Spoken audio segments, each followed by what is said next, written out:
So today's topic is about acids and bases, and let's start thinking about where that fits into stuff we already know.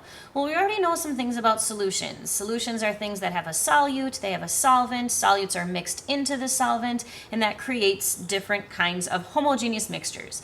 Well, today we're going to focus on two specific kinds of homogeneous mixtures called acids and bases. To put this into context, places you might have heard about this is, if you've ever swam in a pool, you may know that the pools must be tested so that there's something called pH that's correct, so it's not too high or low when you're swimming in the pool. That way it keeps it safe based on not being able to spread diseases, but not too many chemicals that could be harmful to your skin, that kind of stuff. This also could be true if you've ever had a fish tank. You maybe had to test it, something called its pH, that would make sure that the chemicals in there are the right balance so that the fish can survive in there. This is true in ponds, in rivers, in hot tubs. All of that is trying to keep things at the right balance, and that's all related to acids and bases. So that's going to be our focus for today. So to start in on this, let's talk a little bit about what the chemistry definition of acids and bases are. The definition of an acid is a solution that has hydrogen ions. And remember, ions are just something with this charge, so we're going to call that those are H pluses. So hydrogen ions as the solute. And this definition is a specific definition named after this guy named Svante Arrhenius is his name. Here's a picture of him, so you get a visual here. So we use this as our example because his definition applies to just about any type of acids and bases that you're going to come up with. So let's go ahead and give him some credit here. So Svante Arrhenius. Those are two R's, so Arrhenius. Svante Arrhenius. So according to his definition, H pluses, if those are floating around as your solute, then that makes it an acid. So if you start with something neutral like water and you pour in something that produces H pluses, that would now be considered an acid. And the properties, so properties, remember, are describing words. Properties are going to be things like they taste sour. So if you imagine tasting something and it gives you that like face puckering face, that means that it's probably acidic. Also, it will produce gas with metals. So if you put metal into an acid sample, it will start to bubble. It will produce gas. It will also do that if you put a sample of some type of carbonate. Think of something like sodium bicarbonate, which happens to be baking soda. Baking soda, if you pour it into vinegar, vinegar happens to be a type of acid, you get that bubbling, that foaming.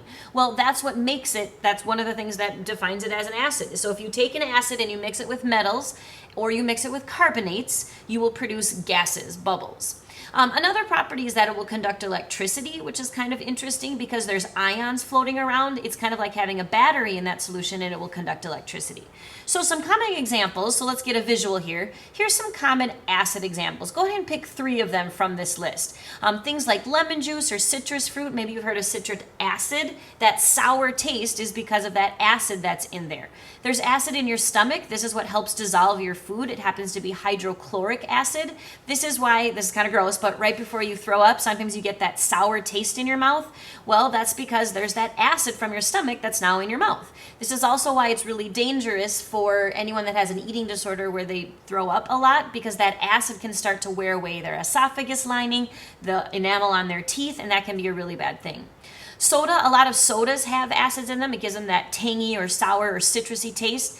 Milk actually has just a little bit of acid in it, and the older it gets, if you think about it, we call that sour milk. Well, it's sour milk because it's starting to produce more and more lactic acid in there. Lactose can break down into lactic acid, and that makes it sour. Vinegar is a common acid. This is why pickles taste sour. Pickles are cucumbers soaked in vinegar and salt and water, and so that sour taste comes from the vinegar. And a lot of times just our spit can be acidic because there's possibly some of the chemicals from our stomach that are getting into our spit and to our saliva, and so that can also be an option. So 3 common examples, write down at least 3 of them. Here's a bunch of things that you probably have heard of. All right, so you write down 3 of those. You put those in your common examples. All right.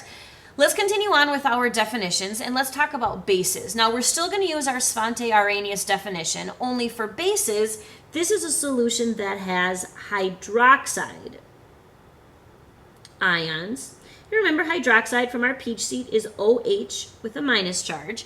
So because it has a negative charge for that particle, that calls it an ion. So this is this idea, you're creating a solution. So maybe you start with something neutral like water. Whatever you pour into that water is something that is producing OH minuses because that's what the solute is. So the properties for bases are going to be things like they taste bitter. So if you think about things that you might have gotten in your mouth that taste bitter, bitter is like that dry feeling on your tongue. And also they feel slippery. And one of the cool things about this, the reason they feel slippery is they're actually dissolving the cell casing on your skin cells, and then the stuff inside the cell oozes out. So that base dissolves that casing of your cell. It doesn't hurt very much because the outer layer of your skin is dead, but if you had a base that could get deep enough into the deeper layers of your tissue, it would be very, very painful because it's dissolving those skin cells. Common examples of bases, take a look at these, are a lot of times things that are cleaners, so like shampoos and Windex or other types of cleaners. Tums would be another example. If you think about what Tums are used for, well, Tums is a medicine. Usually you think about it for heartburn. Well, heartburn is not really your heart burning. What it is it's acid from your stomach that is splashing up into your esophagus. And the Tums, which are considered a base, are trying to balance out that acid that's not where it's supposed to be. So that's an example of bases. So shampoos, cleaners, different kinds of cleaners, and then Tums. Shampoos, just as a side note, sometimes you can have acidic shampoos. If your hair is really frizzy, you might get an acid shampoo because that actually will help your hair follicles lie straight. So some connections between things in your real life and acids and bases and this chemistry stuff. All right, so write down those common examples. Okay, well, the next thing I want to talk about that's related to acids and bases is this thing called pH. And it's called this, the reason it's a small p and a capital H is because the capital H actually refers to hydrogens. So what you're doing is you're measuring the H plus concentration. If you think of concentration, again, that's just the amount of stuff in a certain amount of solution. So specifically, it's the amount of H plus. And what it's telling us then, since if you remember back up here, H plus is our definition for acid. So really, pH is telling us how acidic something is, or really not acidic, which of course could also mean base. But by definition, pH is either telling us yes, it's an acid, or no, it's not an acid. Now, the only thing that's kind of weird is that pH is based on an opposite math function. So if you have a low pH, that actually means that the solution is an acid. So even though you would think, oh, if it's telling us the pH, more H's should be acid, the pH scale is based on a math function that's an opposite log math function. So it's the opposite. Low H's, a low pH means there's actually a lot of H pluses, so that's going to be an acid. So that means that if it is a high pH, that means there's actually not a lot of H pluses, so that's going to be your base. And then if we say that the H's are kind of balanced out, they're really not more or less than anything else, then we say that the solution is neutral, and that will be your pH of around 7. So high numbers are base because it's an opposite function, meaning there's not a lot of H pluses. Low pHs are acid because it's an opposite function. It means there's a lot of H pluses. And then if it's somewhere around 7, then that's neutral. That's the pH scale. So one other way to kind of think about these pH scales or acids and bases is to think about that the amount of H's, which is acid, the amount of OH's, which is base, if you can compare those two, you can kind of decide whether or not it's an acid or a base. So remember that H pluses are what define acids, and OH minuses are what define bases. So if the concentration, because these brackets here really mean molarity, so let me just make a note of that. So these brackets really mean molarity. Remember, molarity is the amount of moles per liter. So really this is saying the moles of H's divided by the liters of solution. If that is higher than the OH's, well, H's define acids, that means the solution will be acidic. So this is another way. So if there's more OH's, that makes it acidic. If the H's and the OH's are pretty much balanced, well, think about this. H plus and OH minus come together, well, that's really H2O. And H2O is really just what? Yeah, water. So that makes it neutral. When the acids and the bases, if the H's and the OH's are pretty much balanced, then that's going to be neutral. If the OH minuses are a higher concentration than the H's, well, OH minuses are defined as bases, so the OH would be higher, then that means you have a base solution. Okay? So those are some ways that we measure acids and bases, some ways we define acids and bases, and try to give you some context of things in your world. One other place that you might have context in your world about acids is thinking about acid rain. Well, the way it works is that there's some pollutants that get into the air. That air mixes with water vapor. That water vapor and those pollutants fall as acid rain, and then that can be damaging to like marble structures, which are made of carbonates. It can be damaging to trees or plants or animals. If the acid rain falls too much too fast, then nature can't really balance itself out. But it turns out that most of the time nature kind of fixes itself, and kind of the animals and plants just kind of adapt to that high acid level.